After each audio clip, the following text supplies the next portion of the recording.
Taylor Swift pretends to be broke and homeless to find new boyfriend. Before we dive in, tell us where you're watching from in the comments, and don't forget to like and subscribe for more shocking billionaire stories. Now, let's begin with a moment you won't believe.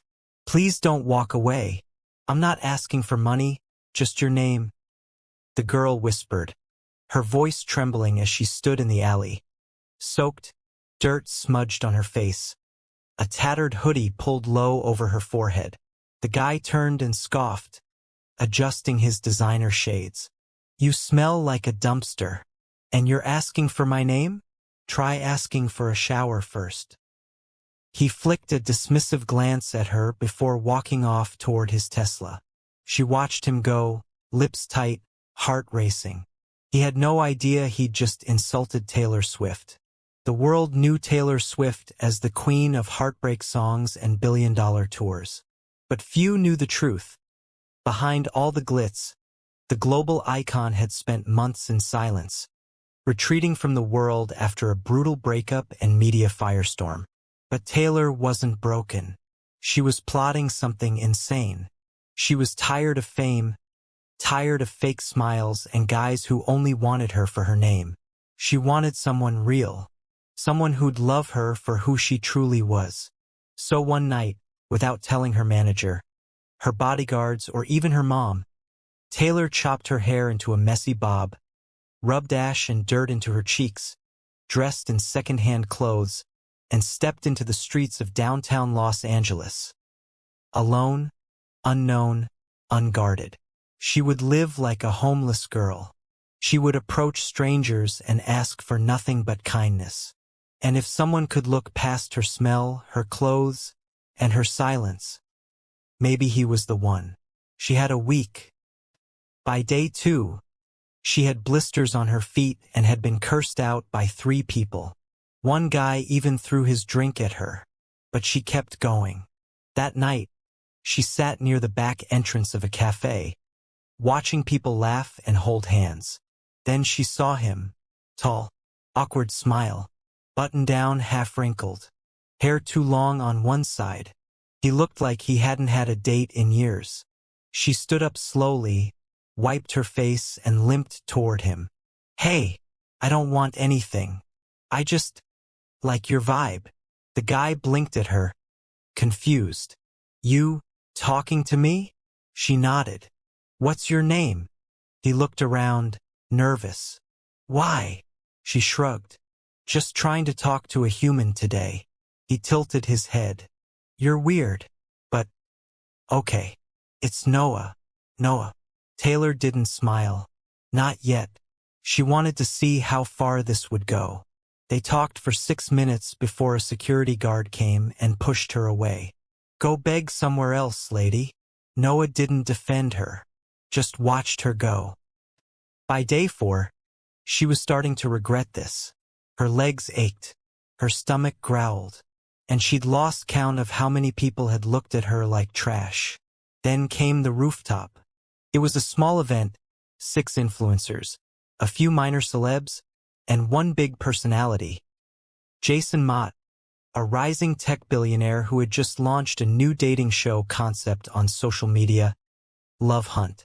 He was known for saying, "Money attracts everyone, but I'm hunting for the one who sees past the suit." That night, he stepped out the elevator and nearly tripped, because sitting by the rooftop pool, wrapped in a soggy hoodie, was a girl with the clearest blue eyes he'd ever seen. Taylor. Jason narrowed his eyes. Something was off. The girl looked like a runaway, but there was something behind her voice. Something raw. She didn't ask for anything. She didn't even flinch when he offered her a $1,000 note. She just looked at him and said, "Why are you alone up here?" It hit him like a brick. Nobody ever asked Jason Mott a question that didn't involve money. And in that second, he saw her differently. They talked for over 30 minutes. No cameras. No posts. She told him she'd been sleeping outside for days, that she hadn't eaten, and that she didn't even remember the last time someone looked her in the eye. Jason didn't ask her name. He didn't recognize her yet. But that night he bought her a meal, and she ate like she hadn't touched food in days. What he didn't know, his assistant, who had been filming some behind-the-scenes footage for Jason's upcoming docuseries, had caught the entire interaction. And that footage was about to go viral, because the world recognized her, even if Jason didn't. The next morning, Jason's phone exploded with messages. "Did you know that girl was Taylor Swift?" He blinked at his screen in disbelief. Photos, side-by-side comparisons, fan edits. Even CNN was reporting it. He zoomed in on the still from the rooftop. The eyes, the chin, the way she bit her lip. His jaw dropped. No freaking way. Jason stared at the phone in his trembling hands. The rooftop, the girl, the conversation about loneliness. All of it came rushing back in a flash of disbelief. He scrolled through the articles. The side-by-side photos of Taylor Swift in her glamorous red carpet look versus the ash-covered, hoodie-wearing girl who'd sat beside him just hours ago. "There's no way I didn't recognize her," he muttered, pacing his office in a frenzy. How could I miss that face? But he had. Because that night, it wasn't her face that captivated him. It was the strange calm in her voice and the question she asked. One he hadn't heard in years. "Why are you alone up here?" He had over 9 million followers, a private jet, and 3 Lamborghinis. But nobody ever cared about his loneliness. Not until her. And now, the internet had uncovered the truth he didn't even see coming. Taylor Swift had been testing humanity, and she'd chosen him to talk to. Meanwhile, Taylor sat at the edge of a quiet motel room, hair still tangled, face still smeared with grime, staring at the TV. There she was on CNN, in slow motion, eating fries with Jason on that rooftop like a scene from a drama series. Her heart pounded. She didn't expect the world to catch on so fast. Maybe a few fans on Reddit, a whisper on TikTok. But not this. Not a full-blown media storm. She picked up her cracked burner phone and saw the missed calls. Her manager, her publicist, a private number she knew belonged to her mom. But she ignored them all, because there was one thing on her mind. Jason. By noon, Jason's team was in chaos.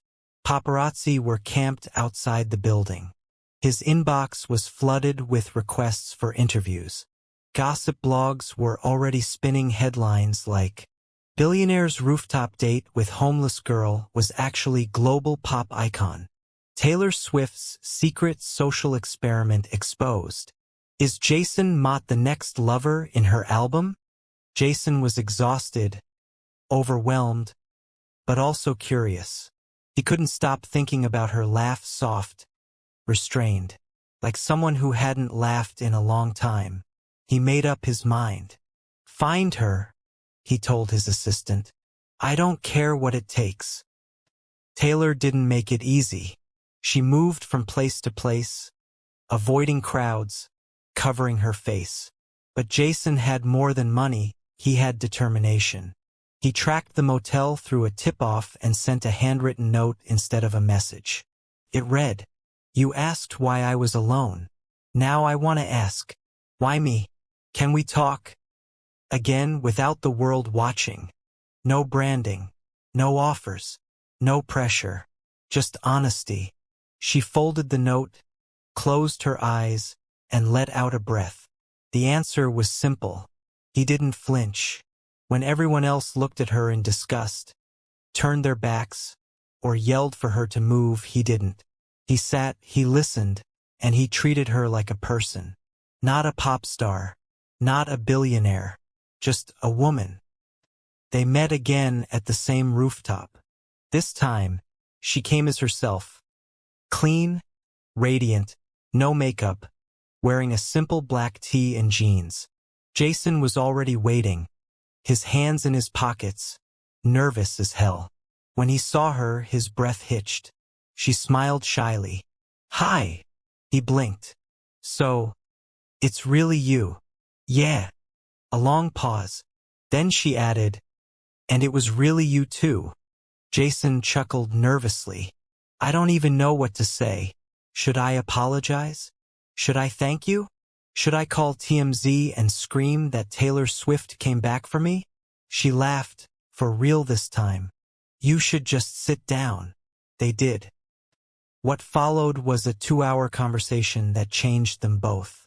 Taylor shared how every guy she dated had been curated, introduced by agents, wrapped in contracts and publicist approval.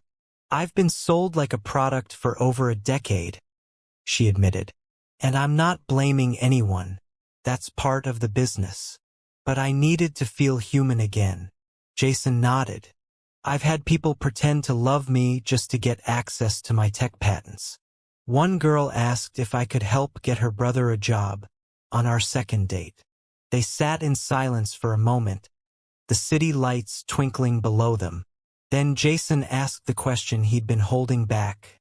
"Why did you talk to me that night?" She looked him in the eye. "Because you looked like you needed someone to ask.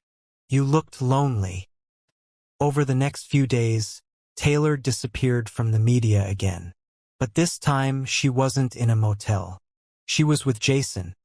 Not in his mansion, but on a small lake retreat just outside the city, disconnected from Wi-Fi, social media, and cameras. They cooked together, kayaked, sat under stars, and shared childhood stories. It wasn't romantic yet. It wasn't meant to be. It was real. And for the first time in years, Taylor didn't feel watched. She felt seen. Back online, theories swirled like wildfire. Was this part of a new album rollout? Is Jason just another one of Taylor's heartbreak chapters? She better not drop a song called Rooftop Boy. But none of it mattered, because Taylor wasn't chasing attention anymore.